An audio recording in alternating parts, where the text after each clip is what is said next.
सभी को नमस्कार। आज हम कबीरदास जी का पद पढ़ेंगे जो कक्षा 11 की हिंदी पुस्तक आरोह भाग 1 में कविता संख्या 1 के रूप में है। कबीरदास जी को पढ़ते हुए हम उनके भजन का सस्वर वाचन भी करेंगे।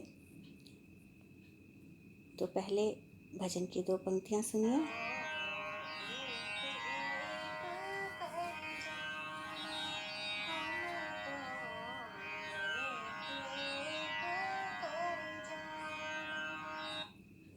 हम तो एक एक करी जाना।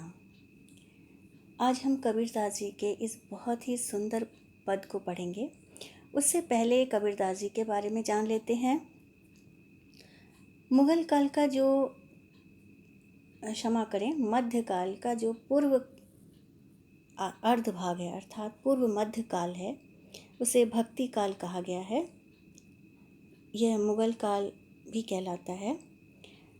भक्ति काल में सभी कवियों ने अधिकतर भक्ति की रचनाएं की हैं, जिसमें सगुण, निर्गुण, ज्ञान मार्गी, प्रेम मार्गी, राम भक्ति, कृष्ण भक्ति, इस प्रकार से विभिन्न शाखाओं में रचनाएं लिखी गई। कबीरदास जी भक्तिकालीन निर्गुण ज्ञान मार्गी शाखा के प्रमुख कवि थे। इनके निराकार ईश्वर को उन्होंने राम का नाम दिया, जो घट घट व्यापी है। कबीरदास जी का जन्म सन 1398 ईस्वी में वाराणसी के निकट लहरतारा नामक स्थान पर हुआ। कबीर के माता पिता के बारे में ऐसी मान्यता है कि उनकी माँ एक विधवा ब्राह्मणी थी। उन्होंने उनका त्याग कर दिया था और नीमा और नीरू नाम के एक मुस्लिम जुलाहा दंपत्ति ने उनका पालन पोषण किया। इस तरह से कबीर का जो जन्म था और पालन था वह हिंदू मुस्लिम एकता का प्रतीक था। कबीर कभी विद्यालय नहीं गए। वे अनपढ़ थे, निरक्षर थे, लेकिन सत्संग के माध्यम से साधु संतों का सत्संग सुनते थे, जिसके माध्यम से उनको ज्ञान प्राप्त हुआ। कबीर ने स्वामी रामानंद जी को अपना गुरु माना। ऐसा कहते हैं कि रामानंद जी उस समय के बहुत माने हुए गुरु थे, लेकिन कबीरदास जी मुस्लिम और जुलाहा थे, इसलिए उन्होंने उनको शिष्य बनाने से इनकार कर दिया था। तो एक बार प्रातःकाल जब रामानंद जी स्नान के लिए जा रहे थे तो कबीरदास जी गंगा की सीढ़ियों पर लेट गए। रामानंद जी का जब पैर उनकी छाती पर पड़ा तो उनके मुंह से राम राम निकल गया। कबीर ने आजीवन उसी को अपना गुरु मंत्र मान लिया और रामानंद जी को अपना गुरु। और कबीर की बहुत सारी रचनाएं ऐसी हैं जिसमें उन्होंने गुरु का ही गान किया है। कबीर ने तो इतनी बड़ी बात कह दी कि गुरु गोविंद दो खड़े काके लागो पाए, बलिहारी गुरु आपने गोविंद दियो बताए। यानी कि ईश्वर से भी बड़ा उन्होंने गुरु को माना है।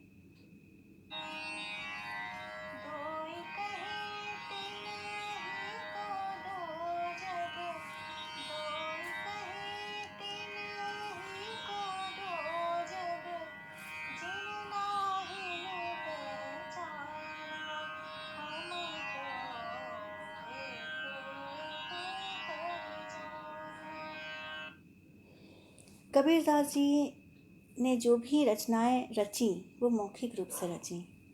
उनके जो श्रद्धालु भक्त थे वे उनकी रचनाओं को सुनकर याद कर लेते थे, गाते थे और बाद में उन्हीं लोगों ने इसे लिपिबद्ध किया। कबीरदास जी अपना जुलाहे का काम करते थे। ऐसा नहीं था कि कबीरदास कोई विरक्त सन्यासी थे, वे गृहस्थ थे। उनकी पत्नी का नाम लोई, उनके एक पुत्र कमाल और एक पुत्री कमाली थी। कबीरदास जी ने अपने पैतृक व्यवसाय जुलाहे का काम ही आजीवन किया और वे अपना काम करते हुए भजन गाते रहते थे, ईश्वर की ज्ञानपूर्ण बातें बताते रहते थे और लोग उनको सुनते थे। कबीरदास जी ने जो दोहे रचे उसे उन्होंने साखी कहा। साखी अर्थात ईश्वर को साक्षी मानकर रचा गया शब्द, यानी ईश्वर के लिए लिखे गए शब्द, ये पद है। और रमैनी यानी ईश्वर में रम करके जो उन्होंने लिखा वो रमैनी चौपाइयों में है। इन सभी का संग्रह बीजक के नाम से किया गया है। इसके अलावा कबीर ग्रंथावली, कबीर रचनावली, कबीर अमृतवाणी, इन सब नामों से भी कबीर की रचनाओं का संकलन किया गया है। गुरुद्वारों में कबीर के शब्द गाए जाते हैं, आप सबने सुना होगा। कबीर के जो रचनाएं हैं वो हिंदू धर्म, मुस्लिम धर्म, पंजाबी यानी सिख धर्म, इन सब से परे है, मानवतावादी रचनाएं हैं। इसे हम किसी धर्म विशेष की रचना नहीं कह सकते। उन्होंने ऐसा माना है कि कण कण में ईश्वर व्याप्त है, जितने भी धार्मिक आडंबर हैं वे सब व्यर्थ हैं। आचरण और मन अगर शुद्ध है तो ईश्वर को बड़ी सरलता से पाया जा सकता है। कबीर ने निराकार ईश्वर के प्रति अपना प्रेम व्यक्त किया है। कहीं वो कहते हैं हरि जननी में बालिक तोड़ा, कहीं वो कहते हैं कि राम मोरे प्यू मैं राम की बहुरिया। इस तरह से उनकी रहस्यवादी रचनाएं भी प्रसिद्ध हैं। कबीर जी की भाषा मिली जुली भाषा थी, क्योंकि उन्होंने बहुत सारे संतों को सुना और उसी से उनकी भाषा बनती चली गई। तो कबीर की भाषा को विद्वानों ने किसी एक भाषा में न बांध पाने के कारण पंचमेल खिचड़ी सदुक्कड़ी हिंदी भाषा कहा। हम लोग आज जो रचना पढ़ेंगे इसमें भी हम देखेंगे कि ब्रज, अवधी, राजस्थानी, पंजाबी, खड़ी बोली, देशज, है ना, फारसी, इन सभी भाषाओं का मिला जुला रूप है। तो कबीर की भाषा वैविध्यपूर्ण, मिली जुली और प्रभावपूर्ण होने के कारण उनको भाषा का डिक्टेटर भी बोला गया है। कबीरदास जी की मृत्यु सन 1518 ईस्वी में बस्ती के निकट मगहर में हुई। यह भी एक दिव्य घटना थी। कबीर की मृत्यु के बारे में ऐसा बोलते हैं कि उनकी जब मृत्यु हुई, मृत्यु से पहले ऐसा लोग बोलते थे कि काशी में अगर मृत्यु होगी तो स्वर्ग मिलेगा, और अगर कोई व्यक्ति मगहर में मरता है तो उसे नर्क मिलता है। कबीरदास जी ने इस बात को झूठ साबित करने के लिए जब उनकी उम्र हो गई थी तो वे जानबूझकर मगहर चले जाते हैं और वहीं प्राण त्यागते हैं, ये साबित करने के लिए कि ऐसा नहीं है कि मगहर में मरने पर नर्क मिलता है। व्यक्ति अपने कर्मानुसार ही स्वर्ग या नर्क में जाता है, न कि किसी जगह की वजह से। जब उनकी मृत्यु हुई तो हिंदू और मुस्लिम दोनों में झगड़ा होने लगा कि हम अपने तरीके से उनको अंतिम संस्कार करेंगे। तो ऐसा हुआ कि कबीरदास जी के शव की जगह उन्हें फूल मिल गए। यानी जब उन्होंने चादर को हटाया तो वहाँ शव की जगह फूल था। उन लोगों ने उन फूलों को दो भागों में बांट लिया, और मुस्लिमों ने उसको मज़ार के रूप में स्थापित किया और हिंदुओं ने उसे समाधि के रूप में। तो मगहर में अगर आप जाएंगे तो वहाँ कबीर जी का तीर्थ स्थान बना हुआ है। एक जगह मज़ार बना हुआ है और एक जगह समाधि बनी हुई है। आप चित्र में देख रहे हैं, दोनों अगल बगल बने हुए हैं। तो कबीर जी का जन्म, कबीर जी का पूरा जीवन, कबीर जी के सारे उपदेश, विचार और कबीर जी की मृत्यु हिंदू मुस्लिम एकता का प्रतीक है, और वे पूरी तरह से मानवतावादी प्रभाव छोड़ गए हैं।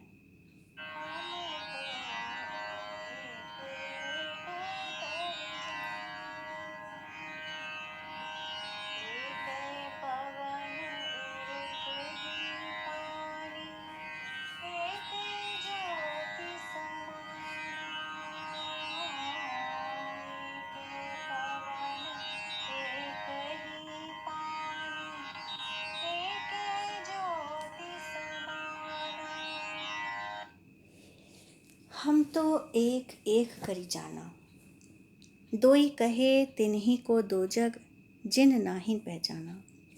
कबीरदास जी कहते हैं हमने तो एक ईश्वर को एक ही करके जान लिया है, अर्थात मैंने अच्छी तरह समझ लिया है कि ईश्वर एक है, बहुत सारे नहीं हैं, दो चार नहीं हैं। दो ही कहे तिन्ही को जो दो जग, जो लोग उन्हें दो कहते हैं वो दुनिया को दो भागों में बांट देते हैं और वे दो जग में जाते हैं। यानी कि दो जग के यहाँ पे एक तो हो गया, दो दुनिया बना लेते हैं, और दो जग एक फारसी शब्द भी है जिसका अर्थ है कि नरकगामी होते हैं। जिन नाहिन पहचाना, और ऐसा बंटवारा वही करते हैं जिन्होंने ईश्वर के वास्तविक स्वरूप को नहीं पहचाना है। एके पवन एक ही पानी एके ज्योति समाना, कबीरदास जी की विशेषता है कि वे अपनी हर बात को उदाहरण से समझाते हैं। तो वो कहते हैं जैसे सृष्टि में हवा एक है, पानी एक है, रोशनी एक है, उसी प्रकार से ईश्वर भी एक है, बहुत सारे नहीं हैं। एक एक खाक गड़े सब भांडे, एक एक कोहरा साना। जिस तरह से कोहरा मतलब कुम्हार एक ही खाक यानी एक ही मिट्टी से सभी बर्तनों को बनाता है, जो कुम्हार है वो एक ही मिट्टी से तरह तरह के आकार प्रकार के बर्तन बनाता है। ठीक इसी प्रकार इस सृष्टि में जो कुछ भी है, हम अलग अलग जो चीज़ देख रहे हैं, जो प्राणी देख रहे हैं, वो सब एक ही ईश्वर के विविध रूप है। जो मिट्टी है वो ईश्वर है, और जो अलग अलग बर्तन का आकार प्रकार है वो सब सभी प्राणी हैं। तो कहीं भी कोई भेदभाव नहीं है। जैसे बाड़ी काष्ठ ही काटे, अग्नि न काटे कोई। जिस प्रकार जो बढ़ई है वो लकड़ी को काटता है, आग को नहीं काट पाता। यानी लकड़ी के अंदर आग छिपा होता है, उस आग को कोई नहीं काट सकता। वो एक अदृश्य शक्ति है, अगर उसको जलाया जाता है तो वो प्रकट होता है। ठीक इसी प्रकार से हर प्राणी के अंदर ईश्वर समाया हुआ है, जिसे कोई देख नहीं पाता, लेकिन यदि सही रूप से साधना की जाए, सही रूप से मन को ईश्वर से जोड़ा जाए, तो वो प्रकट भी हो जाते हैं। सब घटी अंतर तू ही व्यापक, धरे स्वरूप सोई। कबीरदास जी कह रहे हैं सभी घट के अंदर, घट मीन्स कलश, और यहाँ कलश का अर्थ है सभी प्राणियों के अंदर, सभी के हृदय के अंदर तू ही व्यापक, हे ईश्वर आप ही व्याप्त हैं। धरे स्वरूप सोई, उस स्वरूप को धारण करके, यानी आप चींटी में हैं तो चींटी के अनुसार आप क्रियाकलाप कर रहे हैं, चींटी के स्वभाव के अनुसार आप कार्य कर रहे हैं। आप हाथी में हैं तो हाथी के स्वभाव और हाथी के अनुसार आप कार्य कर रहे हैं। मनुष्य में है, स्त्री में है, पुरुष में है, तो आप उसी के अनुसार कार्य कर रहे हैं। यानी जिस स्वरूप में है उसी स्वरूप के अनुसार आप कार्य कर रहे हैं, लेकिन सबके अंदर आप ही समाये हुए हैं। माया देख के जगत लुभाना। लोग जो हैं इस संसार को देख करके, पूरा संसार जो है ये एक माया है, जादू है।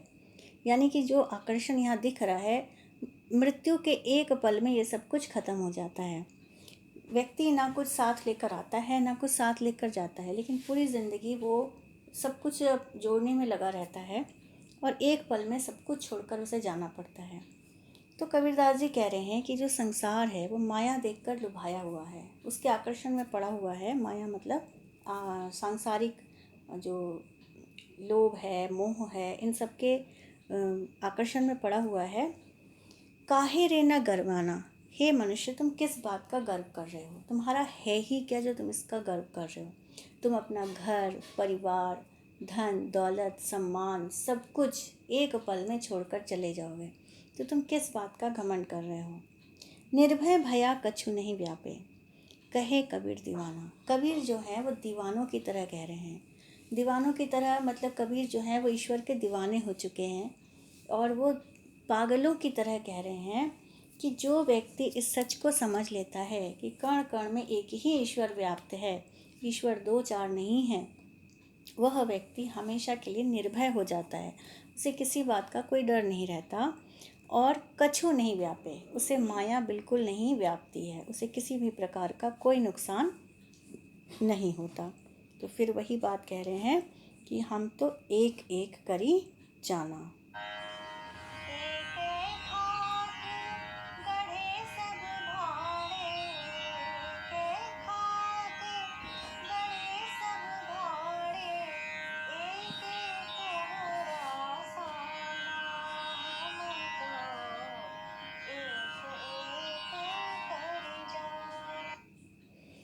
शब्दार्थ पर ध्यान दें। दोजग मतलब नर्क, कोहरा यानी कुम्हार, बाड़ी यानी बढ़ई, अंतरी मतलब अंदर, मन के अंदर, खाक यानी मिट्टी, गर्वाना मतलब गर्व करना। आप चित्र में भी देख रहे हैं, जिस प्रकार सूर्य की रोशनी पूरी प्रकृति को समान रूप से रोशनी देता है, उसी प्रकार से ईश्वर की शक्ति भी कण कण में समान रूप से व्याप्त है।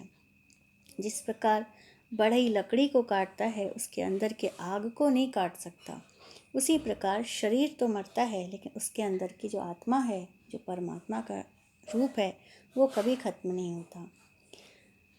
तीसरे चित्र में आप देख रहे हैं कि हाथ में सूर्य की रोशनी को जैसे बंद किया गया है, ऐसे ही हम सबके हृदय में ईश्वर का प्रकाश है, ईश्वर की शक्ति है। सिर्फ हमें विनम्रता के साथ अहं शून्य होकर उसको जागृत करने की ज़रूरत है। चौथे चित्र में आप देख रहे हैं बहुत सारे मिट्टी के तरह तरह के बर्तन हैं, लेकिन तत्व से वो सब मिट्टी ही है। ठीक इसी प्रकार हम सभी विभिन्न प्राणियों के रूप में भले हैं, लेकिन हम सब के अंदर एक ही ईश्वर समाया हुआ है। और ये एक बहुत ही बड़ा सच है जिसको हम लोग नहीं समझ पा रहे हैं। अगर हम लोगों ने इसको समझ लिया तो फिर सारे लड़ाई झगड़े भेदभाव सब कुछ ख़त्म हो जाएगा और पूरी दुनिया आनंदमय हो जाएगी। तो कबीर के ये वचन बहुत ही महत्वपूर्ण है आज के प्रसंग में भी।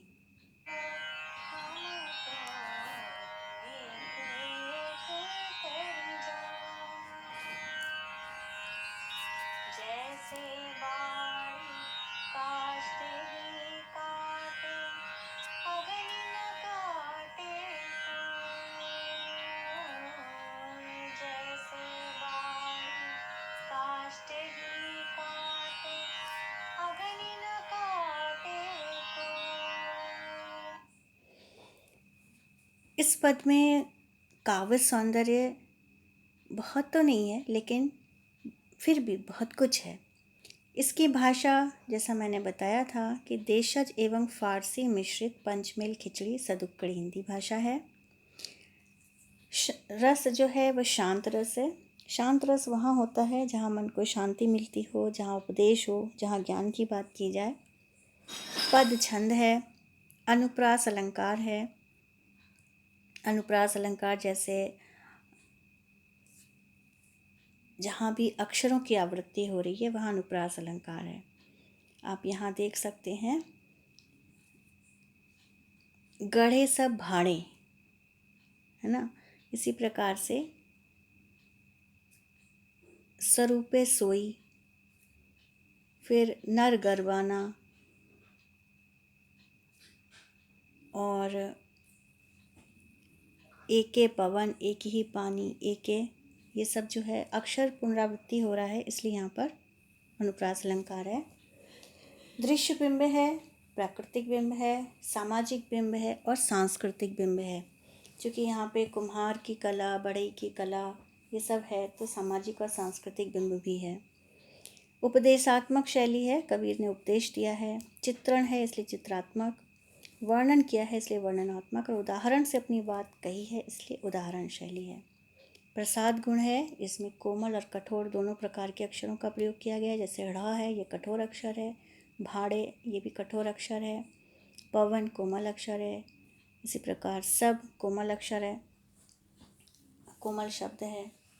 शब्द शक्ति अभिधा, इसमें अभिधा में क्या होता है, जो लिखा होता है वही उसका मतलब होता है, शाब्दिक अर्थ लिया जाता है। तो इसमें कबीर जो भी कह रहे हैं वही उसका मतलब है, क्योंकि उन्होंने घुमा फिरा के बात नहीं कही है। वो कह रहे हैं कि हमने एक ईश्वर को एक ही जाना है, मतलब उसका मतलब वही है, इसमें कोई दूसरा तीसरा अर्थ नहीं है। तो स्पष्ट रूप से उन्होंने अपनी बात कही है सीधे शब्दों में, इसलिए अभिधा शब्द शक्ति है।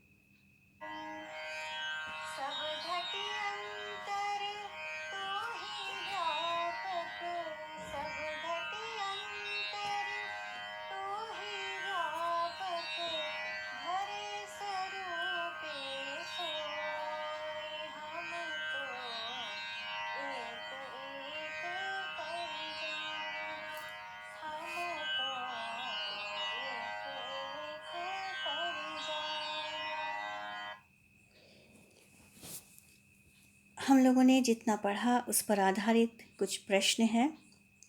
कबीर ने ईश्वर के कितने कितने रूप माना है और कैसे? तो कबीर ने ईश्वर का एक ही रूप माना है।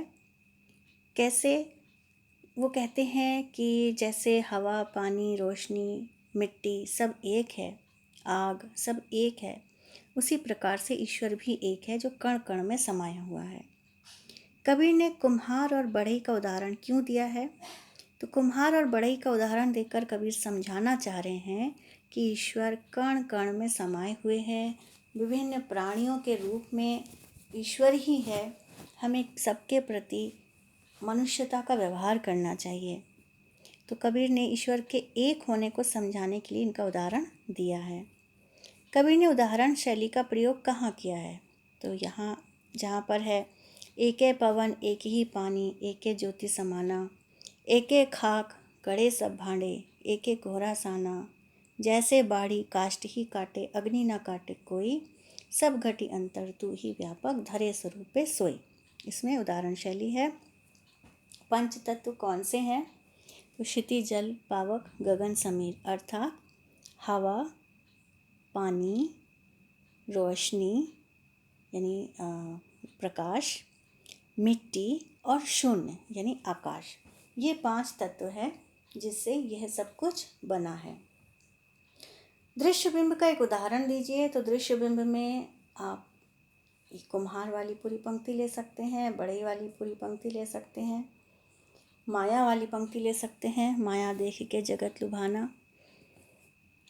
कबीर ने दीवाना शब्द का प्रयोग क्यों किया है? क्योंकि कबीर ईश्वर के सच को जान करके ईश्वर के प्रति प्रेम से दीवाने हो गए हैं और वो पागलों की तरह कह रहे हैं कि ईश्वर एक है, ईश्वर को 2, 3, 4 मत बनाओ, ईश्वर के लिए मत लड़ो। सभी मनुष्य में, सभी प्राणियों में एक ही शक्ति समाई हुई है, इसलिए सबके प्रति मनुष्यता का व्यवहार करो, सबके प्रति सरलता का व्यवहार करो। तो वो पागलों की तरह ये बात कह रहे हैं क्योंकि उन्होंने उस सच को जान लिया है।